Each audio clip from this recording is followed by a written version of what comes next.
Bendito Deus, Pai querido, Senhor da glória, estamos em Tua presença, ó Deus. Te louvamos, Pai, te agradecemos por mais um dia que Tu nos concede. Suplicamos, ó Senhor, pelos nossos ouvintes, os nossos irmãos. Abençoa, guarda, sustenta, Senhor, cada um com a Tua graça. Estenda, Senhor, sobre eles as Tuas santas mãos, com copiosas bênçãos, meu Senhor, em seus lares. Abençoa suas famílias, meu Senhor, suas atividades, ó Deus. Dá graça e saúde aos meus irmãos, dá vigor. Dá, meu Senhor, sabedoria, discernimento, prazer na Tua lei. Continua conosco, Pai. Abençoa as criancinhas, a juventude. Opera, meu Senhor, na vida da igreja. Guarda, meu Senhor, as famílias. Toma em Tuas santas mãos os Teus ministros. Nos faz, meu Senhor, instrumentos valiosos, poderosos, para transmitir a Tua palavra, a Tua vontade, Senhor, para ajudar, meu Senhor, na construção, na administração, Senhor, no crescimento e desenvolvimento da igreja. Querido Senhor, Deus Todo-Poderoso, ouve a nossa oração. Em o santo nome de Jesus Cristo, nós te pedimos. Amém. Saudamos a todos com a paz de nosso Senhor Jesus Cristo. Voltamos para apresentar o programa Unicresce no Ar, programa da Escola Teológica União e Crescimento. Nós estamos no ano 33. Nosso desejo é comunicar a palavra do nosso Senhor. Hoje a nossa edição 1585, se não me falha o resto da memória. Eu tenho aqui minhas anotações. 1583 é a edição de hoje. E nós vamos meditar no livro do profeta Isaías, no texto do profeta Isaías, no capítulo 4, versículos 2 a 6. Um texto pequeno, mas de fundamental importância, de grande importância para nós. Isaías 4, 2 a 6. O capítulo é pequeno e o primeiro versículo do capítulo, conforme os melhores intérpretes, os melhores estudiosos da palavra de Deus e da nomenclatura das Escrituras, o primeiro versículo do capítulo 4, na verdade, é a finalização do capítulo 3. Por isto, iniciando no versículo 2, que seria, conforme essas autoridades que estudam a palavra, que conhecem muito melhor que eu, chegam a esta conclusão, que o versículo 1 faz parte do capítulo 3 e o capítulo 4 iniciaria aqui no versículo 2. Já ouviram essas discussões? Já entraram nesta seara dos grandes pensadores, estudiosos, tradutores e intérpretes das Escrituras? Eu, vez por outra, passo por lá. Então, a leitura. Isaías 4 e 2. Naquele dia o renovo do Senhor será cheio de beleza e de glória, e o fruto da terra excelente e formoso para os que escaparem em Israel. E será que aquele que for deixado em Sião e ficar em Jerusalém será chamado santo, e todo aquele que estiver inscrito entre os viventes em Jerusalém. Quando o Senhor lavar a imundícia das filhas de Sião e limpar o sangue de Jerusalém do meio dela, com o espírito de justiça e com o espírito de ardor. E criará o Senhor sobre todo lugar do monte de Sião e sobre as suas assembleias uma nuvem de dia e uma fumaça, e um resplendor de fogo flamejante de noite. Porque sobre toda a glória haverá proteção.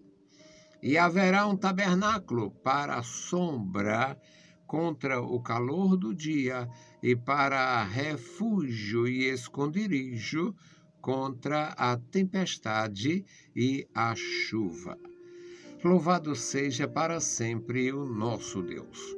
Amado Senhor, lemos a Tua palavra, pedimos pelos nossos irmãos, os nossos ouvintes. Também, Senhor, suplicamos pelos nossos ajudadores, abençoa e guarda a recompensa com a bênção dos céus. Senhor, abençoa aqueles que terão contato com as nossas publicações, nossos seguidores inscritos, ó Deus, abençoa, guarda da graça. Em nome de Jesus Cristo, nós te pedimos. Amém. Louvado seja o nosso Senhor para sempre. Meus amados irmãos, é sabido por todos que a coisa mais importante para nós, para os seres humanos em qualquer lugar que habitem, é a questão da segurança. E o nosso Deus, Ele oferece segurança, promete segurança e dá realmente segurança. Ele oferece a quem queira, Ele promete a quem acredita e Ele dá a quem persevera a segurança necessária em toda a atividade, em todo lugar onde estejamos nós, trabalhando, habitando, investindo, fazendo a nossa parte. Neste texto, meus amados, nós encontramos aqui uma promessa, gloriosa promessa de Deus para um remanescente. O nosso Deus, apesar da sua glória, apesar da sua grandeza, apesar da imensidão do seu poderio, Ele trabalha com restos. Deus, o nosso Senhor, apesar da sua grandeza, da profundidade do seu ser, apesar do seu poder incomparável, incompreensível, imensurável, apesar desta glória não descrita, porque não há palavras para descrever toda a glória de Deus, Ele trabalha com reciclagem.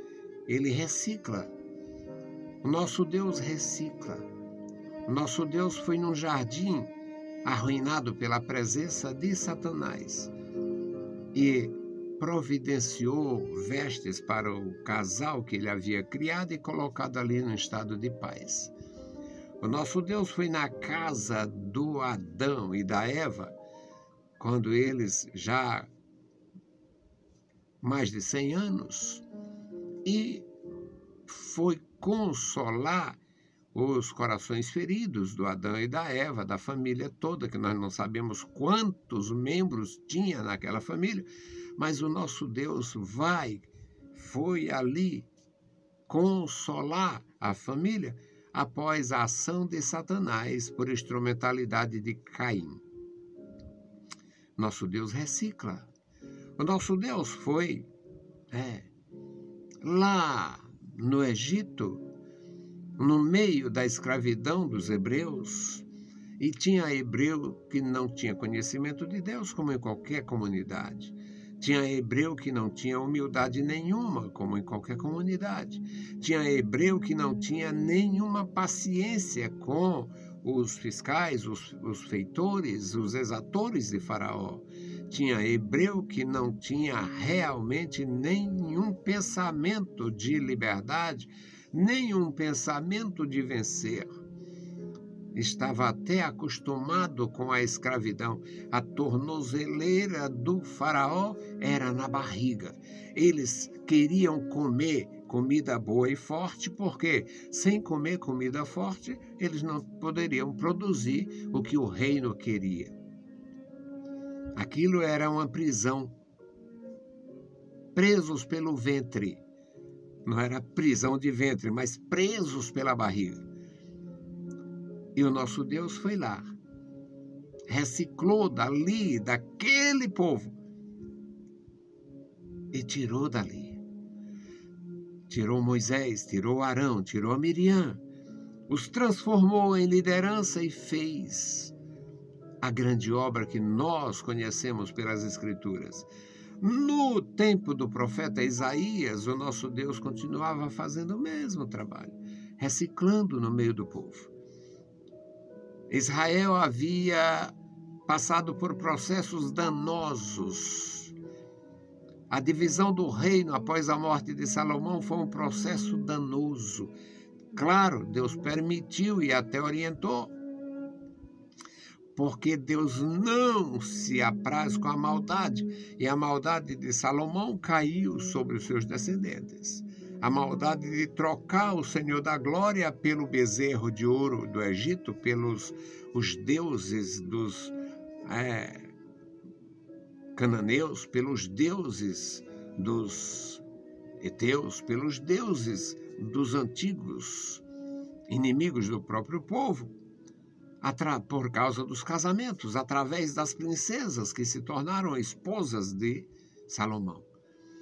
E a maldade do Salomão, com seus enlaces, laçou toda a sua geração.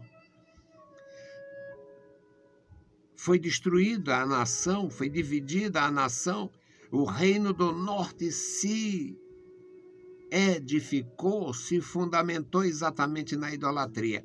A maior desgraça da humanidade. Idolatria é pior do que cocaína. Idolatria é pior do que qualquer droga. Todas as drogas conhecidas pelos nativos de cada continente, porque a droga faz parte da vida humana. Os nativos descobriram a droga. Os nativos têm conhecimento profundo de droga, droga que adormece, droga que tira o sono, droga que faz dormir demais, drogas que combate o veneno da serpente, drogas. Todos os nativos têm conhecimento das drogas. Drogas faz parte da nação. Claro que depois vem a questão da droga como um entorpecente para alguém que vai viver a vida todinha, a vida de drogado. Mas o nosso Deus, o Senhor da glória, mesmo naquela nação dopada pela idolatria, destruída pela idolatria, Deus vai lá e recicla. No reino do norte, lá no desastre de Acabe e Jezabel, Deus tinha homens como Elias, como Eliseu. Deus faz isto desde o começo. Nesse tempo do profeta Isaías, o povo de Deus continuava sofrendo muito. Esta profecia é do ano 723, 725, por aí. E o profeta de Deus está falando de algo terrível. No capítulo 3 fala das guerras, do horror da guerra. Por isso é que o capítulo 4, no primeiro versículo, está falando que 7 mulheres lançará a mão de um homem, e elas não estão querendo outra coisa, somente a proteção. Nós comeremos o nosso pão, vestiremos as nossas vestes, ou seja, a gente tem com que viver, nós só não temos a presença de um homem. E por quê? Porque esta realidade cruel, por causa das guerras destruidoras que tinha acontecido, vinha acontecendo, alimentada pelo ego, pelo orgulho, pela maldade do ser humano. É por isso que eu não li o versículo primeiro. Estou falando aqui porque estou falando de Deus reciclando. E no segundo versículo desta leitura que fizemos, que é o primeiro da leitura, o segundo versículo do capítulo diz: naquele dia, o renovo do Senhor será cheio de beleza e de glória. O renovo, na linguagem profética, era o Messias. E o Messias, na linguagem das Escrituras, é Jesus Cristo. E Jesus Cristo, também na linguagem das Escrituras, é um reciclador. É Ele que vai buscar o drogado no mundo da droga. É Ele que vai buscar o prostituto, a prostituta no mundo da prostituição. É Ele que, através do Espírito Santo, atrai o idólatra que olha para aquelas coisas feitas de material de construção e chama de meu pai e de minha mãe. É esse Deus glorioso que olha para o coitado do idólatra, o infeliz do idólatra, que olha para um ídolo feito de material de construção e chama meu pai. E o pior, se emociona, chora, beija, porque não tem conhecimento de Deus, serve a Satanás naturalmente. Mas o Senhor Jesus, pelo poder do Espírito Santo, pelo poder do Evangelho, pela orientação, a luz divina, vai lá naquele centro de idolatria maligna e tira o idólatra dali, reciclando do meio da corrupção espiritual para o reino do seu Filho bendito que é Jesus. Então, meus amados irmãos, é a palavra para nós. Naquele dia, o renovo do Senhor será cheio de beleza e de glória. Deixa eu dizer uma coisa para você. Precisamos ter conhecimento da palavra e pedir o Senhor, o Espírito de Deus, para iluminar o nosso coração, para não entrar nunca no caminho da perversidade. Alguns indivíduos vivem dizendo: a Bíblia é cheia de contradições. A Bíblia é um livro cheio de contradição. A Bíblia é um livro cheio de bênçãos. A Bíblia é um livro cheio de glória. A Bíblia é um livro cheio de informações. A Bíblia é um livro cheio de instruções e orientações para o ser humano viver a vida que Deus almeja que cada indivíduo aprenda a viver. Viver para amar o seu povo, o seu próximo, a sua família, viver para servir a Deus com graça, viver para ter sentido na sua vida, para dar sentido à sua existência. E o reino do Senhor é constituído por súditos reciclados daquele mundo.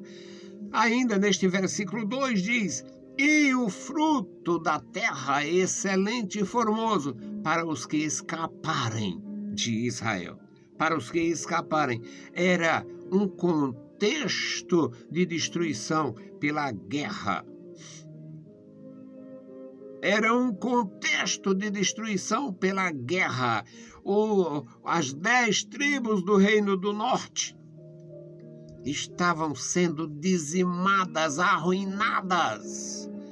E as 2 tribos do reino de Judá não estavam bem. Mas a promessa de Deus estava brilhando. E o brilho da promessa aqui está claríssimo. Naquele dia, no dia da visitação, no dia da misericórdia, no dia da presença divina, no dia do arrependimento dos homens, no dia da aceitação, no dia da manifestação do renovo. Naquele dia, o renovo do Senhor será cheio de beleza e de glória. Mas eu li no capítulo 53 deste mesmo profeta que ele foi subindo como uma raiz numa terra seca e não tinha parecer nem formosura. Claro, para o mundo em si, Jesus era apenas um nazareno, um sujeito de Nazaré que não merecia nem ser ouvido. Alguns rasgaram as vestes, exclamando: para que ouviremos ainda alguma coisa? Dispensa as testemunhas. Não precisamos de testemunha. Nós já ouvimos os disparates deste louco. Com Jesus. Hoje eu me aborreceria, você se aborreceria, se fosse chamado de louco, de idiota, de estúpido. Jesus foi chamado de tudo isso por causa de você e de mim. E o renovo será cheio de beleza e de glória. Não existe nada mais belo, nada mais glorioso do que um ser perfeito, perfeitíssimo, cheio de glória, cheio de graça, que não nasceu, que não foi criado, que não foi gerado. Parece difícil isso aí.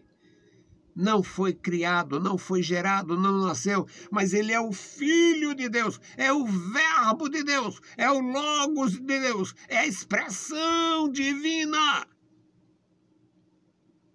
que faz parte, vem fazer parte da humanidade. Aí sim, este é meu filho, hoje te gerei.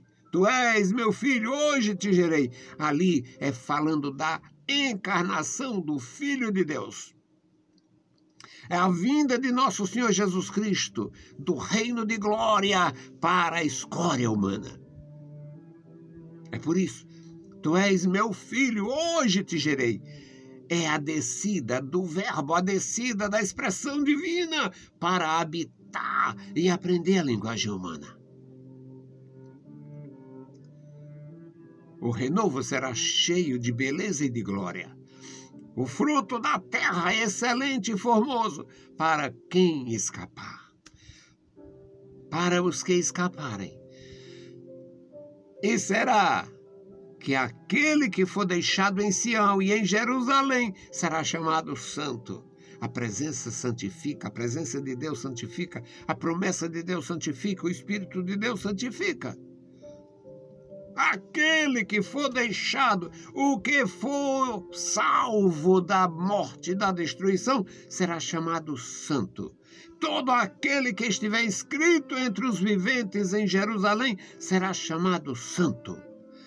Quando o Senhor lavar a imundície das filhas de Sião, aqui as filhas no plural, quando o Senhor limpar a imundície das cidades do local, quando o Senhor tirar os juízes corruptos que tinha em cada cidade, em cada lugarejo. Em cada vilarejo existia os oficiais, os chamados anciãos, e muitos deles eram corruptos, mas iriam ser tirados. O Senhor iria limpar, tirar a imundície das filhas de Sião e limpar o sangue de Jerusalém. Toda vida houve guerra, toda vida houve violência. Agora, o sangue da guerra por agressão é uma coisa, e o sangue da violência por não aceitar o outro, por não aceitar o diferente, é diferente, é outra coisa. E havia violência, e aqui está falando do sangue de violência. Quando o Senhor lavar a imundície das filhas de Sião e limpar o sangue de Jerusalém do meio dela com o espírito de justiça, no lugar da injustiça, a justiça, no lugar da maldade, a compreensão, no lugar da ira, a concórdia. O versículo 5 diz: e criará o Senhor sobre todo o lugar do monte de Sião e sobre as suas assembleias uma nuvem de glória. De dia, uma nuvem. De dia, uma proteção. É fazendo eles lembrarem que o Deus da cidade sofrida, destruída, semidestruída, é o mesmo Deus do deserto, que levantou um toldo no meio do deserto para amparar o seu povo durante o dia e colocou uma nuvem de fogo à noite para dar luminosidade e proteção, afugentando feras. É o mesmo Deus. O Deus da cidade era o Deus do deserto. O Deus da cidade ferida, sofrida, destruída pela guerra, era o Deus que abriu o mar, que fez o seu povo passar, que abriu o Jordão, fez o seu povo entrar em Canaã. O mesmo Deus que tem poder sobre as nossas vidas. E um resplendor de fogo flamejante de noite, porque sobre toda a glória haverá proteção. A cidade sanguinária já passa a ser chamada de glória, por causa da presença de Deus. E a promessa se reveste de importância no último versículo. E haverá um tabernáculo de sombra, haverá um tabernáculo como sombra para o calor do dia. Olha como identifica com o deserto e o toldo de Deus. Haverá um tabernáculo para a sombra contra o calor do dia, e um refúgio para esconderijo contra a tempestade e a chuva. nós temos gloriosas promessas. As promessas de Deus ao homem sempre foram preciosas. Antes de Deus chamar o Abraão, Deus já tinha feito grandiosas promessas aos homens. Com Abraão é que a promessa se canalizou para uma nação física, mas Deus já tinha abençoado homens e mulheres de várias nações no decorrer dos milênios. E Deus continua reciclando. Ele pode reciclar na sua casa. Ele pode reciclar na sua família. Ele, sim, pode escolher o seu filho destruído pela droga, pelo mal. Pode escolher a tua mulher, que não tem nenhum respeito mais por você. Pode escolher o teu marido, que não tem mais nenhum respeito por você. Pode escolher, sim. Ele não mudou e não passou o cajado para ninguém. O comando até o último dia da vida da igreja e do homem estará na mão de Deus. O cajado está com ele, o comando é com ele. Ele é o Senhor da glória e toda glória pertence a ele. E nós estamos sob a gloriosa promessa. Que Deus abençoe os meus amados irmãos e ouvintes. Cada um receba a graça do Senhor e descanse na promessa, nas gloriosas promessas.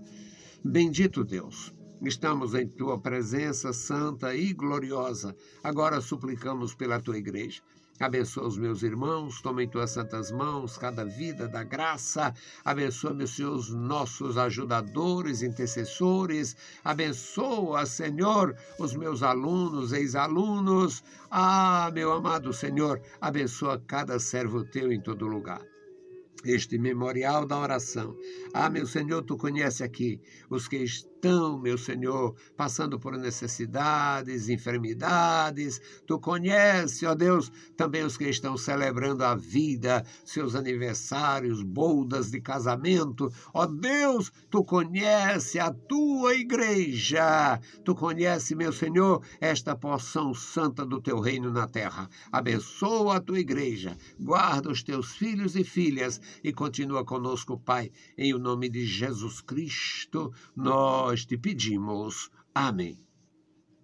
Saudamos a todos com a paz de nosso Senhor Jesus Cristo. Se o Senhor permitir, a gente volta. Deus os abençoe. Leiam a Bíblia Sagrada e a graça de nosso Salvador repouse sobre vós. Amém.